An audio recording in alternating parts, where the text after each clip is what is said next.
Hello everyone. हम लोग आज रासायनिक अपक्रिया एवं उनके समीकरण को हम लोग लेक्चर नंबर 4 को देखते हैं।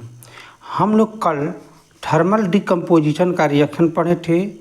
फेरस सल्फेट को गर्म करने पर फेरस ऑक्साइड, हम लोग फिर से लिखते हैं थर्मल डिकम्पोजिशन।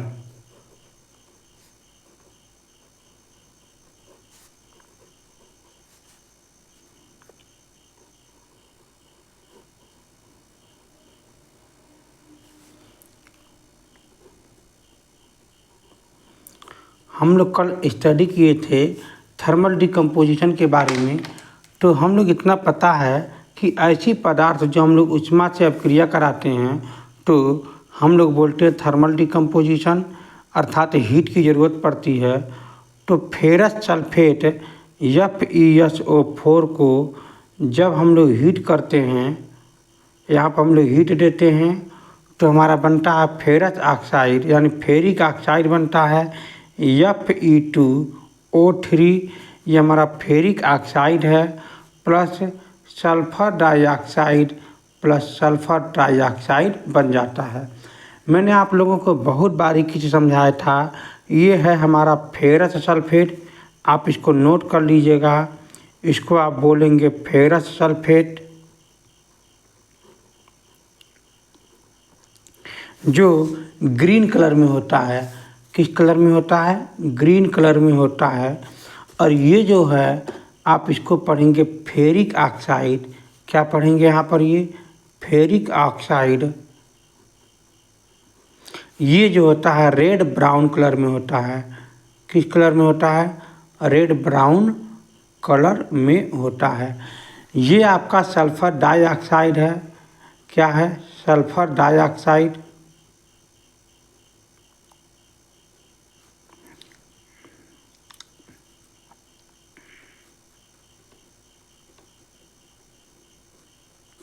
ये है आपका सल्फर ट्राइऑक्साइड।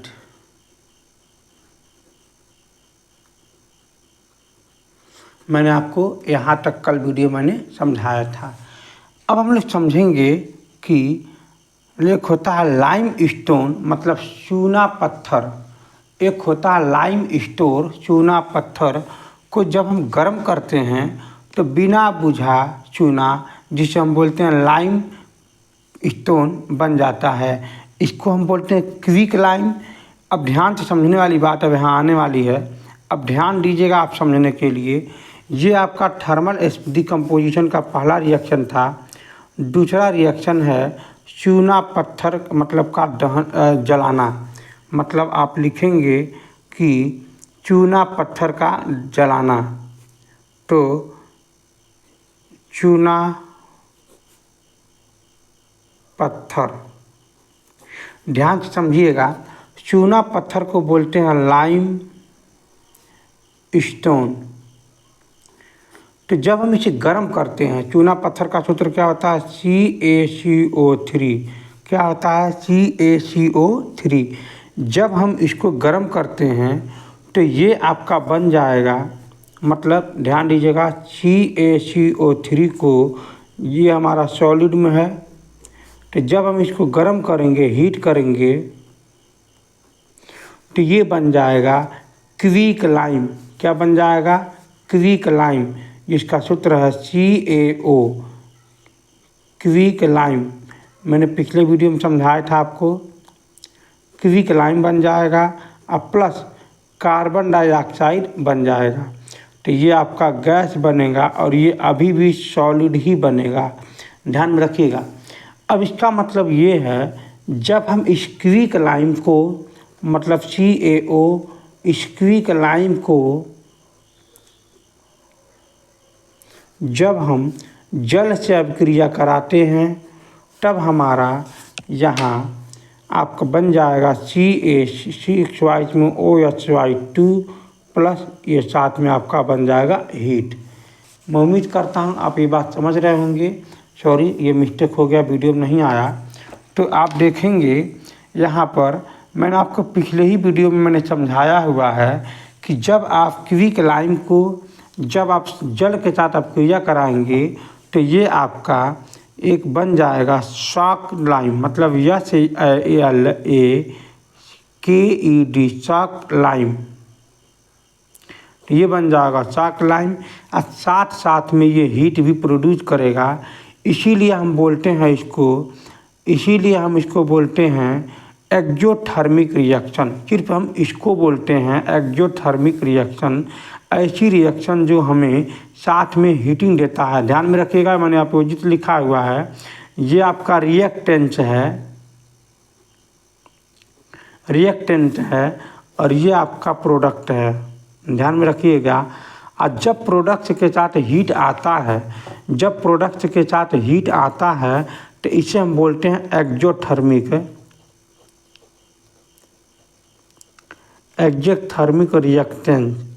रिएक्शन। यानी इसका मतलब ये हमारा प्रोडक्ट के साथ हीट आया है, इसे हम एक्जोथर्मिक, इसे हिंदी में बोलेंगे ऊष्माक्षेपी अभिक्रिया। तो अब ये आपको समझने वाली बात है, ये आपका पत्थर है, ये आपका क्या है, चूना पत्थर है। अब चूना पत्थर जैसे ही मिलता है तो हम उसे हीट करके क्विक लाइम में निकालते हैं, मतलब यहाँ पर कार्बन डाइऑक्साइड भी बन जाता है। क्या बन जाता है? कार्बन डाइऑक्साइड भी बन जाता है। कार्बन डाइऑक्साइड बनने के बाद फिर हम लोग क्विक लाइम को हम जल के साथ अभिक्रिया कराते हैं तो चॉक लाइम बन जाता है। और ये हमारा ये जो अभिक्रिया है, ये जो एक्जोथर्मिक रिएक्शन इसको हम लोग कहते हैं।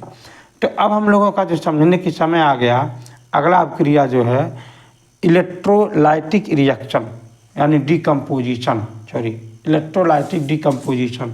आते हैं नेक्स्ट टॉपिक में। चलिए हम लोग समझते हैं इलेक्ट्रोलाइटिक डिकम्पोजिशन रिएक्शन। तो अभी मैंने समझाया था आपको कि डिकम्पोजिशन माने होता है टूटना।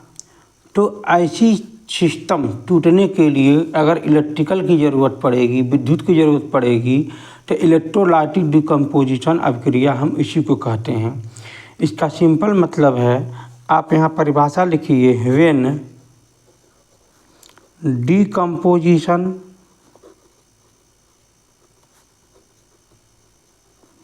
Is carry out by passing electricity.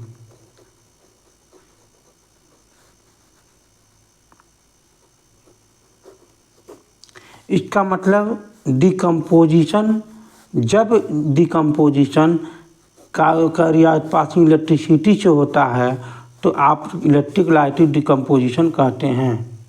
तो इसका मतलब हिंदी में आप समझेंगे कि विद्युत धारा प्रवाह करके होने वाला वियोजन, ऐसा वियोजन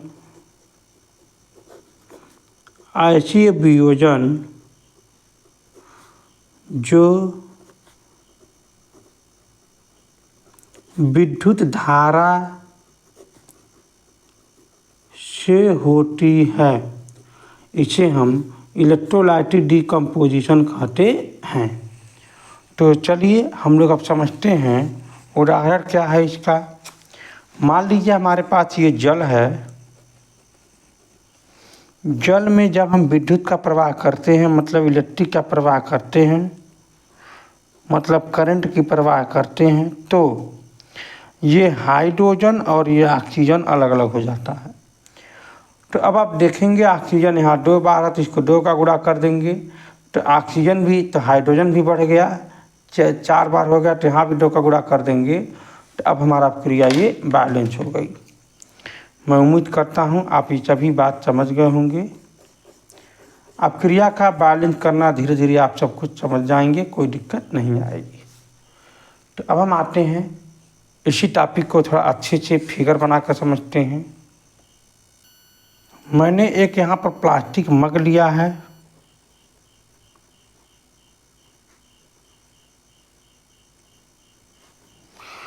उसमें फिर हम लोग एक जल भर देते हैं। ये सब पूरा जल है।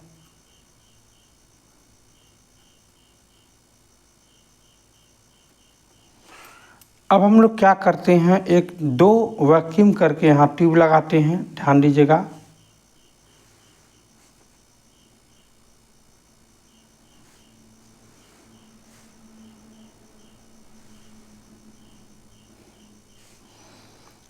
और एक में हम लोग अंदर ग्रेफाइट का रॉड लगा देते हैं।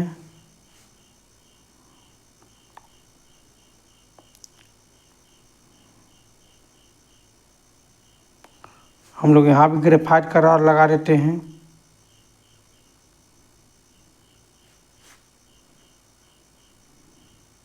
ठीक है। और एक हम लोग यहाँ पर रबड़ सपोर्टर रबड़ लगा देते हैं यहाँ पर, ताकि वाटर बाहर ना आवे।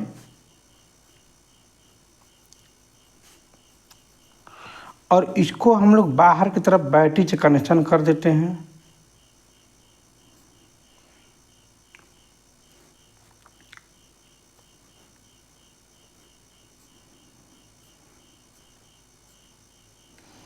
अब बीच में कहिए तो स्विच लगा देते हैं यहाँ पर।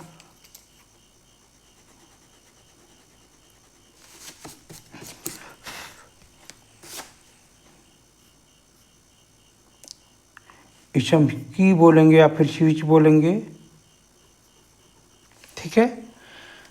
अब आप लोग समझेंगे कि जो प्लस टर्न जो जहाँ पर आप कनेक्शन किए हैं ये माइनस टर्न है। जो भी आप माइनस टर्न से कनेक्शन दिए हैं इसको आप बोलेंगे कैथोड।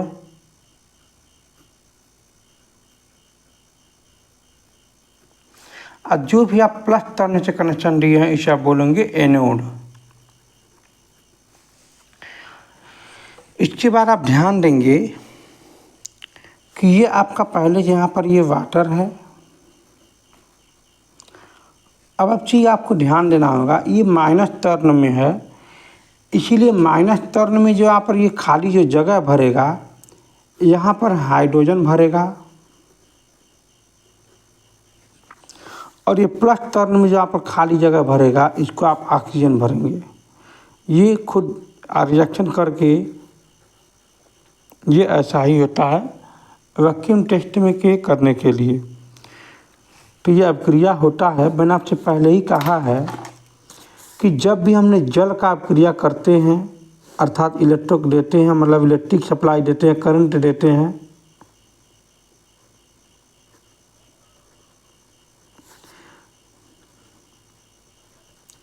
तो ये आपका हाइड्रोजन प्लस ऑक्सीजन में टूट जाता है। तो हाइड्रोजन यहाँ पर 2 बार है, अभी के लिए तो ये बैलेंस है, लेकिन ऑक्सीजन यहाँ 2 बार है तो यहाँ एक ही बार है। तो इसको 2 बनाने के चक्कर में हाइड्रोजन भी बढ़ गया, जिसका मतलब यहाँ भी बढ़ा देंगे। तो ये यही चीज़ें यहाँ पर यह क्रिया हो रही है। तो यहाँ पर हमारा ऑक्सीजन बन जाएगा और यहाँ पर हमारा हाइड्रोजन बन जाएगा। ठीक है ना। मैं आपको ये बातें उम्मीद करके समझा चुका हूँ। ये आपका वाटर है, एनालाइज करके टूट गया। ठीक है। अब हम लोग समझेंगे कि photolytic decomposition.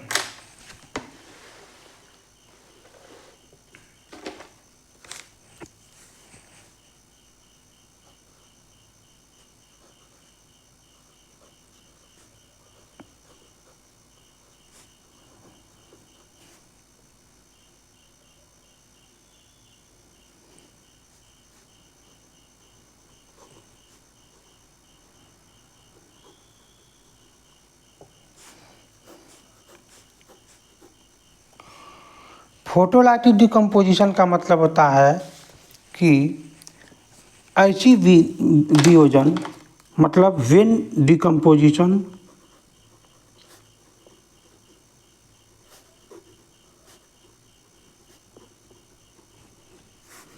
Is carried out in presence of sunlight। मतलब ऐसी डिकम्पोजिशन जो सनलाइट के उपस्थिति में होता है इसे हम बोलते हैं फोटोलाइटिक डिकम्पोजिशन। मतलब ऐसी वियोजन जो सूर्य के प्रकाश की उपस्थिति में होता है। तो आप लिखेंगे सूर्य के प्रकाश की उपस्थिति में होने वाला वियोजन सूर्य की प्रकाश की उपस्थिति में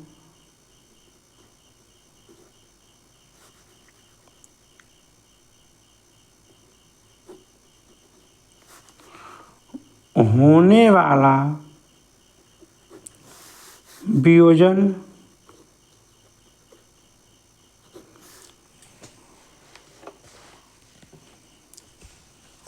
प्रकाशीय वियोजन कहलाता है।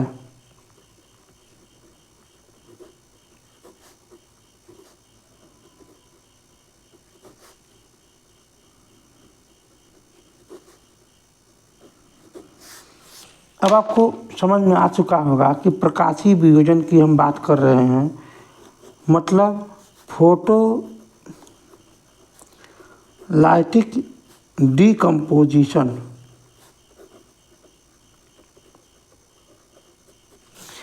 जो प्रकाश के सूर्य उपस्थिति में सूर्य की प्रकाश के किरणों में होता है। तो चलिए, तो अब हम लोग मान लीजिए कोई पदार्थ है, इसको हम सूर्य के प्रकाश की उपस्थिति में कर रहे हैं, तो इसको हम लोग ऐसे लिखेंगे सनलाइट। इसके बाद ए, बी और सी में टूट जाएगा। तो इसको हम लोग इस तरह से क्रिया को प्रदर्शित करेंगे। तो हम लोग एग्जाम्पल लिखेंगे यहाँ पर।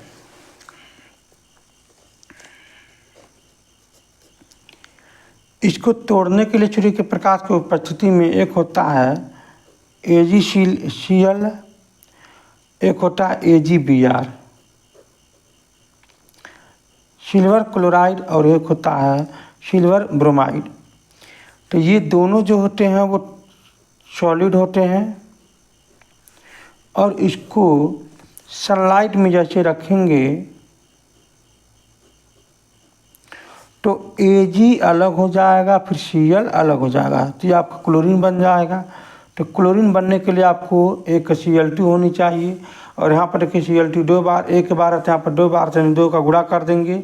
तो जैसे ही दो का गुणा करेंगे तो Ag भी दो बार हो जा रहा है, तो इसको भी दो का गुणा करेंगे तब हमारा ये बैलेंस हो गया। इसी प्रकार ये भी है कि जब हम इसको सनलाइट में रखते हैं तो ये हमारा हो जाएगा Ag प्लस ये हो जाएगा Br2। तो बैलेंस बनाने के लिए दो का गुणा करेंगे तो यहाँ भी दो का गुणा करना पड़ता है। मैं उम्मीद करता हूँ आप ये बात समझ गए होंगे। तो एक बात और बताना चाहता हूँ कि ये जो अपक्रिया होती है, आप इसको नोट करेंगे यहाँ पर कि इस अपक्रिया का उपयोग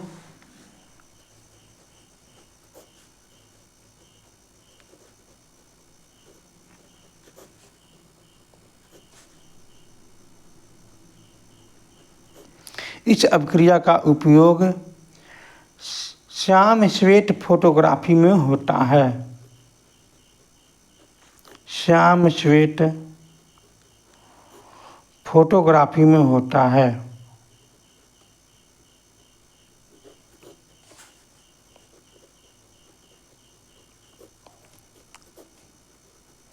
देखिए, जो आधुनिक जो प्रिंटर आए हैं वो सभी जो हैं फ़ोटो जैसे हम लोग आज क्लिक करते हैं तुरंत हम लोग निकाल देते हैं प्रिंटर के ज़रिए, तो तुरंत निकल जाता है। लेकिन आज से कुछ सालों पहले जब प्रिंटर नहीं हुआ करते थे तो हम लोग इसी तरीके से हम फ़ोटो निकाले जाते थे, श्याम श्वेत फोटोग्राफी। इसको फ़ोटो खींचने के बाद जो मिलता था इसको बोलते थे, एक येलो कलर में होता था, मतलब इस टाइप में इसी लिक्विड में डाला जाता था, फिर जा कर के हम इसको फ़ोटो बनाया जाता था। तो चलिए ठीक है, तो अब हम लोग समझेंगे, आगे की तरफ देखेंगे क्लास को, इसको इंग्लिश में भी समझेंगे कि एबव रिएक्शन इन यूज, मतलब ये जिस अपक्रिया का यूज करते हैं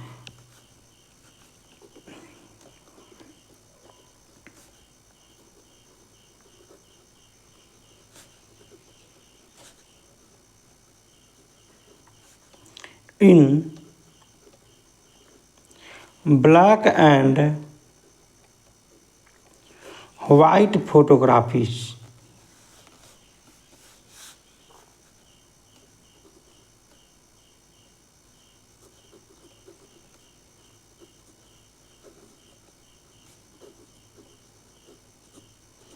मैं उम्मीद करता हूँ बात आप समझ गए होंगे। ब्लैक एंड वाइट, इस श्याम को क्या बोलते हैं? ब्लैक, मतलब काला। ठीक है, तो अब हम लोग समझेंगे कि एंडोथर्मिक रिएक्शन क्या होता है। तो आप लोग देखे होंगे कि ये सभी हम लोग जो डिकम्पोजिशन कर रहे थे, तो इसमें हमको बाहर से ऊर्जा देना पड़ रहा था। तो जब हम लोग बाहर से ऊर्जा देंगे तो उसका मतलब यह है कि वो ऊर्जा को वो ले रहा है, एनर्जी वो ले रहा है। इसी बात को बोलते हैं कि एंडोथर्मिक रिएक्शन। चलिए हम लोग अब समझते हैं। हम लोग अभी अभी इससे पहले जितना भी रिएक्शन पढ़े हैं, इसका मतलब हम लोग पढ़े हैं सनलाइट, मतलब कि पहला रिएक्शन पढ़े थे हम लोग थर्मल रिएक्शन।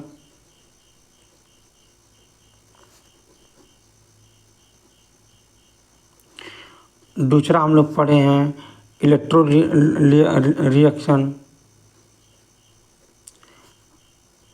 Electrolytic reaction. तीसरा हम लोग पढ़े हैं कि फोटोलाइटिक रिएक्शन।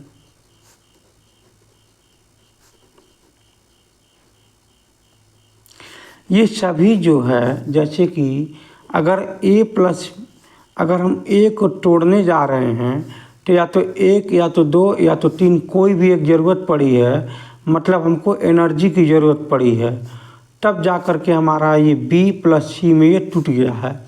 तो यानी जब भी हमको बाहर से एनर्जी की ज़रूरत पड़ती है, यानी इन्हीं तीनों में से कोई एक ज़रूरत पड़ेगी, तो इसे हम बोलते हैं एंडोथर्मिक रिएक्शन। तो मैं उम्मीद करता हूँ आप ये बात समझ गए होंगे एंडोथर्मिक रिएक्शन क्या होता है। तो अब आप लिखेंगे कि एंडोथर्मिक रिएक्शन की परिभाषा, इसका मतलब द रिएक्शन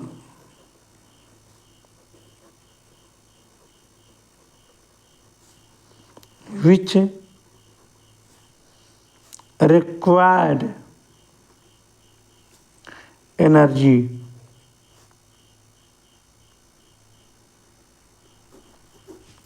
मतलब रिक्वायर एनर्जी, या तो फिर ऊष्मा का, या तो विद्युत का, या तो प्रकाशी का, हमको ऊर्जा की ज़रूरत पड़ रही है, एनर्जी की ज़रूरत पड़ रही है। इन कहाँ पर? इन द फॉर्म ऑफ, मतलब किस फॉर्म में? हीट मतलब थर्मल रिएक्शन के हिसाब से। फिर क्या कह रहा है? हीट, इसके बाद लाइट मतलब इलेक्ट्रिक के हिसाब से, सॉरी फोटोलाइटिक के हिसाब से। इसके बाद इलेक्ट्रिसिटी टू क्या करने के लिए? ब्रेक करने के लिए।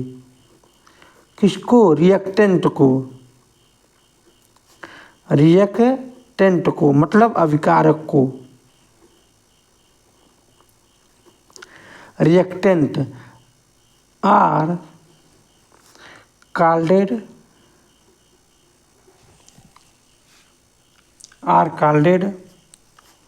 Endothermic reaction.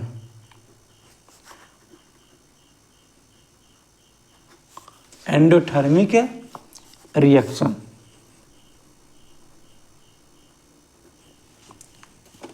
मैं उम्मीद करता हूँ आप ये बात समझ रहे होंगे। तो जितने भी हम लोग उदाहरण ऊपर पढ़े हैं वो सभी किस में आते हैं? एंडोथर्मिक रिएक्शन में आते हैं। तो चलिए ठीक है, तो अब हम लोग समझेंगे इसको, बात को हिंदी में भी समझ लेते हैं। एंडोथर्मिक रिएक्शन क्या होता है? जिस मतलब ऊष्मा शोषी अभिक्रिया, यानी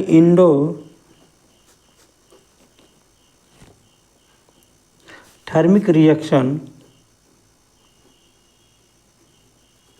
इसको बोलते हैं ऊष्मा शोषी अभिक्रिया। ऊष्मा शोषी अभिक्रिया जिस अभिक्रियाओं में या फिर जिन अभिक्रियाओं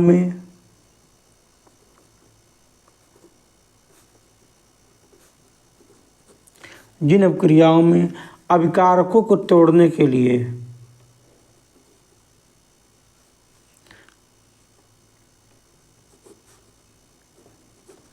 अभिकारकों को तोड़ने के लिए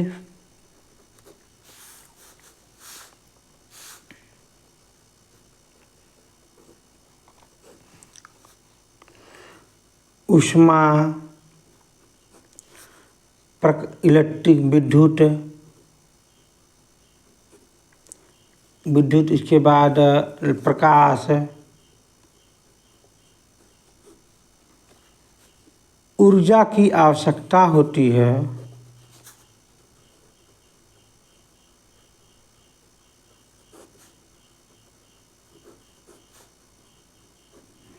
उसे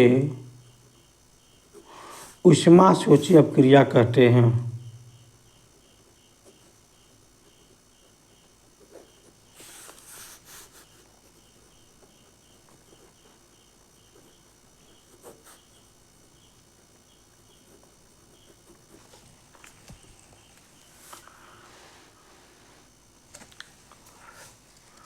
ठीक है, आज तक के लिए सिर्फ इतना ही। इसके बाद हम लोग कल पढ़ेंगे विस्थापन अपक्रिया, द्विवीय विस्थापन अपक्रिया। इसके बाद ये पूरा चैप्टर लगभग कुछ इम्पोर्टेंट बातें और बचेंगे, इसके बाद ख़त्म हो जाएंगे। तो अगर आपको कहीं से भी अच्छा लगा हो, समझ में आया हो, नोट बना रहे हो, पढ़ने में आपको अच्छा लग रहा हो, तो आप चैनल को सब्सक्राइब और वीडियो को लाइक ज़रूर करें और अपने दोस्तों के पास भी शेयर ज़रूर करें। Thank you.